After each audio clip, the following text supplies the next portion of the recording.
തദ്ദേശ തെരഞ്ഞെടുപ്പിന് ജില്ലാ പഞ്ചായത്തിലേക്ക് സമർപ്പിച്ച നാമനിർദ്ദേശ പത്രികകളുടെ സൂക്ഷ്മ പരിശോധന പൂർത്തിയായി. ജില്ലാ പഞ്ചായത്തിലെ 30 ഡിവിഷനുകളിലായി 89 പുരുഷന്മാരും 72 സ്ത്രീകളും ഉൾപ്പെടെ 161 പേരുടെ നാമനിർദ്ദേശ പത്രികകളാണ് വരണാധികാരിയായ ജില്ലാ കളക്ടർ അർജുൻ പാണ്ഡ്യന് ലഭിച്ചത്. സൂക്ഷ്മ പരിശോധനയ്ക്ക് ശേഷം 161 സ്ഥാനാർത്ഥികളുടെയും നാമനിർദ്ദേശ പത്രിക സ്വീകരിച്ചു. ജില്ലാ പഞ്ചായത്ത് അടക്കമുള്ള തദ്ദേശ സ്ഥാപനങ്ങളിലേക്കുള്ള നാമനിർദ്ദേശ പത്രികകളുടെ സൂക്ഷ്മ പരിശോധന പൂർത്തിയായി. നാമനിർദ്ദേശ പത്രിക സമർപ്പിക്കാനുള്ള സമയപരിധി വെള്ളിയാഴ്ച അവസാനിച്ചിരുന്നു.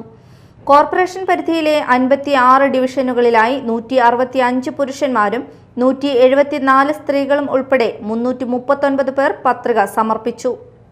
7 നഗരസഭകളിലായി 650 പുരുഷന്മാരും 760 സ്ത്രീകളും ഉൾപ്പെടെ 1410 പേർ നാമനിർദ്ദേശ പത്രിക സമർപ്പിച്ചിട്ടുണ്ട്. 16 ബ്ലോക്ക് പഞ്ചായത്തുകളിലായി 1059 പേർ നാമനിർദ്ദേശ പത്രിക സമർപ്പിച്ചു. ഇതിൽ 513 പുരുഷന്മാരും 546 സ്ത്രീകളും ഉൾപ്പെടും.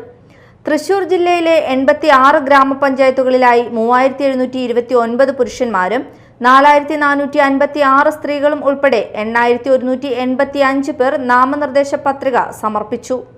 സ്ഥാനാർത്ഥിത്വം പിൻവലിക്കാനുള്ള അവസാന തീയതി 24 ഉച്ചകഴിഞ്ഞ് 3 വരെയാണ്.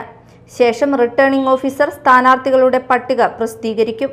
മലയാളം അക്ഷരമാല ക്രമത്തിലാണ് സ്ഥാനാർത്ഥികളുടെ പേര് പട്ടികയിൽ ഉൾപ്പെടുത്തുക. റിട്ടേണിംഗ് ഓഫീസറുടെ ഓഫീസിലും ബന്ധപ്പെട്ട പഞ്ചായത്ത് മുനിസിപ്പാലിറ്റി ഓഫീസിലും മത്സര രംഗത്തുള്ളവരുടെ പട്ടിക പരസ്യപ്പെടുത്തും. Media time, Thrissur.